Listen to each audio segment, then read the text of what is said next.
अस्सलाम नाज़रीन, सराबा आपसे मुखातिब है। कुछ आमतरीन खबरें हम आपके सामने रख देते हैं। मिलिट्री कोर्ट्स ने, फौजी अदालतों ने फैसले सुना दिए हैं और बड़ी तगड़ी सजाएं दी हैं, ये आपके सामने रख देते हैं। लेकिन ये आधी सजाएं, ये नामुकम्मल है। अभी इस सारे मामले का पूरा फैसला नहीं हुआ और पूरा फैसला होना जरूरी है। दूसरी तरफ जनाब रिचर्ड ग्रेनेल तब गया है, ठीक ठाक तब गया है, और समझ नहीं आती कि पाकिस्तानी रियासत किस तरफ जा रही है। हम अमेरिका का ना तो सामना कर सकते हैं, ना उनके सामने खड़े हो सकते हैं। हम स्टैंड ही उनके सामने नहीं कर सकते। लिहाजा ये खौफनाक एक पॉइंट ऑफ नो रिटर्न, ये टकराव की तरफ मामला चाहते जा रहे हैं। देखिए, हम बड़े अलग तरीके से दुनिया को सोचते हैं और मामलात को डील करते हैं। हमारा जाविया बड़ा अलग है। यानी रिचर्ड ग्रेनेल की जब जातियात के ऊपर जियो न्यूज ने हमला किया कि ये हमजिन्स प्रस्त है, तो उसने कहा ठीक है, मेरे मुल्क में अलाउ है, ठीक है, मेरे मुल्क में ऐसे कवानीन मौजूद है, तुम्हारे मुल्क में नहीं है, तुम ना करो। यानी मेरा मुल्क है, मैं जो मर्जी करूं, यहां पर मैं ढोल मारूं, ढोल पीटूं, लड़कियों के साथ घूमूं, लड़कों के साथ घूमूं, मेरी मर्जी है, लेकिन तुम लोग इमरान खान को रिहा करो। यहां से ये सारा मामला शुरू होता है।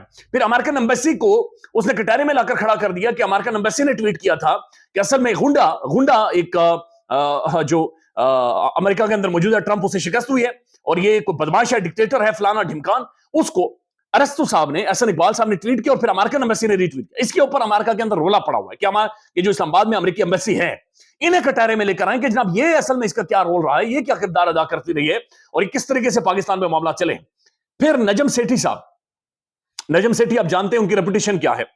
रेपुटेशन से मुराद ये कि मसद एहतराम मीन्स के उन्हें किसका तर्जुमान ज्यादा पाकिस्तान में तस्वर किया जाता है। उन्होंने एक स्टेटमेंट दे दी कि जनाब असल में रिचर्ड ग्रेनेल या फिर जो अमेरिका के अंदर जो अरकान कांग्रेस हैं, ये जो प्रोमिनेंट पर्सनैलिटीज हैं, जो ये बोल रही हैं, ये इसलिए बोल रही हैं क्योंकि इन्होंने पाकिस्तानी लॉबिस्ट से पैसे लिए हुए हैं, यानी ओवरसीज पाकिस्तानियों से पैसे खाए हुए हैं।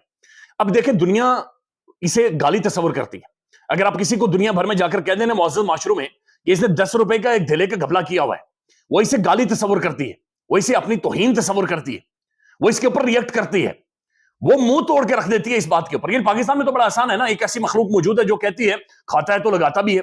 हमारे प्राइम मिनिस्टर साहब, इनके ऊपर फर्द जुर्म आयद होनी थी टीटी केस में, उस दिन जनाब इन्हें वज़ीर-ए-आज़म चुनतखब बना दिया गया था पाकिस्तान में। तो यहां पर तो रेडी वाले से लेकर ऊपर तक सब यानी माल खाते हैं ना। यानी पैसे का जो बंदा हराम ना खाए, इस मुल्क के अंदर रिश्वत ना ले या माल धमड़ी ना खाए, उसे तो ताकतवर ही नहीं समझा जाता। जमीनों के ऊपर कब्जे, बिल्डिंगों के ऊपर कब्जे, प्लाजों के ऊपर कब्जे, यानी हर काम यहां पर शुरू ही इस 2 नंबरी से होता है। दुनिया में ऐसा नहीं होता। दुनिया में इसे माँ बाप की गाली से बड़ी गाली तस्वर किया जाता है, इसे अपनी तौहीन तस्वर किया जाता है, इससे अपने ऊपर एक दाग तस्वर किया जाता है।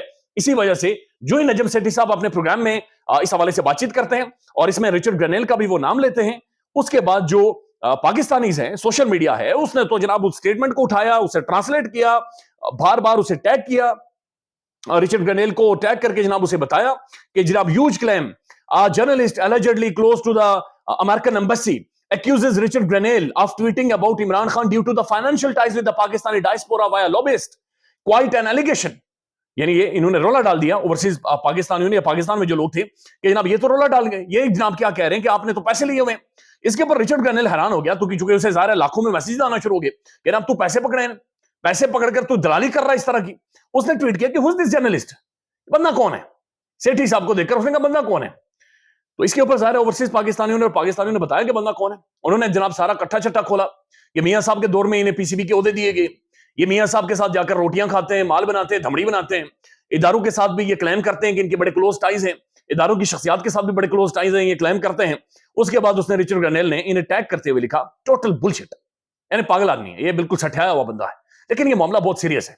देखिए, अमेरिकन एम्बेसी से भी इन्वेस्टिगेशन का मुतालबा कर दिया गया, ये इन्वेस्टिगेट करें कि आखिर आपने उस दौर में जब डोनाल्ड ट्रंप की हुकूमत गई थी, तो अमेरिकन एम्बेसी जो पाकिस्तान में मौजूद थी, जिसका रोल नहीं होना चाहिए था, लेकिन उसने कैसे एक ऐसी स्टेटमेंट को प्रमोट किया जो एंटी इमरान भी थी, उस वक्त के प्राइम मिनिस्टर के खिलाफ भी थी, और उस वक्त के जो अमेरिका के साबिक प्रेसिडेंट है उसके खिलाफ भी थी। तो ये मामला मजीद आगे बढ़ता जा रहा है और ये खौफनाक होता जा रहा है। ये रेप एलिसा स्लॉटगन लिखती हैं, Michigan has a large Pakistani American community. Michigan से ही ये रिचर्ड ग्रेनेल आए हैं और मिशिगन स्विंग स्टेट है। ये बात ध्यान में रखें कि ये वो स्टेट्स होती हैं जिनके बारे में पता नहीं होता कि ये किसे अमेरिका के अंदर मुंतखब करती हैं। ये कहती है कि पाकिस्तानी अमेरिकन कम्युनिटी ज्यादा है। And I continue to hear concerns about the recent deadly protest in Pakistan. वो कह रहे हैं कि मैं लगातार मिशिगन में सुन रही हूं कि जनाब यहां पाकिस्तान में जो कुछ हुआ है, Pakistani authorities must protect citizens, और ऊपर रिचर्ड ग्रेनेल ने जाकर लिखा है एंड फ्री इमरान खान, और इमरान खान को जाकर फ्री करें। रिचर्ड ग्रेनेल ने एक और ट्विटर रीट्वीट किया है, ये लिखा गया है जनाब जॉनियन मोरे, ये अगेन वेरीफाइड अकाउंट है, बैनुल अक़वामी शख्सियत है। एवरी क्रिसमस एंड ईस्टर नहीं, बल्कि डिफरेंट है, ये पाकिस्तान के हवाले से नहीं है, बट लगातार धड़ाधड़ अगर आप देखेंगे تو پاکستان کے حوالے سے معاملات کو ریٹویٹ کر رہا ہے, لکھ رہا ہے. بلکہ آج پاکستان کا جو انگریزی اخبار ہے ڈان نیوز, اس کے فرنٹ پیج کی خبر ہے کہ کیوں امریکہ نے پاکستانی میزل سسٹم کے اوپر پابندیاں لگائی ہیں. تو ایک طرف وہ میزل سسٹمز کے اوپر پابندیاں لگا رہا ہے جہاں پر ہمیں لابنگ کرنے کی ضرورت ہے, دوسری طرف ہمارے جو چھوٹو ہیں یہ کھڑے ہو کر جناب وہ اسے مزید بھڑکا رہے اور پھر امریکن ایمبیسی اور ساری چیزیں کھل کر سامنے آ رہی. فوجی عدالتوں نے فیصلے سنا دیے ہیں. دیکھیں جی, 9 مئی ہم سب کے گلے کے اوپر حملہ تھا, ہمارے اداروں کے اوپر صرف حملہ نہیں تھا بلکہ ہم سب کے اوپر حملہ تھا. 9 مئی میں سزائیں ہونی چاہیے اور سزائیں ہوئی ہیں, یہ معاملہ بالکل ٹھیک ہے, ایسے ہی ہونا چاہیے. لیکن یہ آدھی سزائیں 9 مئی یہ تب اصل میں جا کر ختم ہوگا جب تمام تر کلپٹس, یہ شخصیات جنہوں نے اداروں پر حملے کیے انہیں سزائیں ہوں. تمام تر وہ لوگ جنہوں نے عمران خان کی اسلام آباد ہائی کورٹ سے اللیگل غیر قانونی گرفتاری کی ہے اس ایک انتہائی کنٹروورشل طریقے سے, اس کی تحقیقات تو اس کی سی سی ٹی وی ویڈیو سامنے ہے. اور پھر اس کے بعد جس طریقے سے تحریک انصاف کو توڑا گیا, جس طریقے سے ملکہ بخاری صاحبہ جیسی ایک پرومیننٹ بیرسٹر لوگوں سے, پڑھے لکھے ہائیلی کوالیفائڈ لوگوں کو جیلوں کے اندر ڈال کر یا غائب کر کے ان سے پریس کانفرنسز کروائی گئی, یہ کس نے کروائی ہیں؟ جب تک یہ نہیں ہوتا یہ معاملہ اس طرح ختم نہیں ہوگا. یہ آدھی سزائیں ہیں جو آئی ایس پی آر صاحب نے آج اناؤنس کی ہیں, پوری سزائیں ابھی باقی ہیں. یعنی دوسری طرف کی کہانی بھی ابھی باقی ہے. ظلم بہت ہوا ہے, زیادتی بہت ہوئی ہے, اس کا خلاصہ سارا ہونا چاہیے.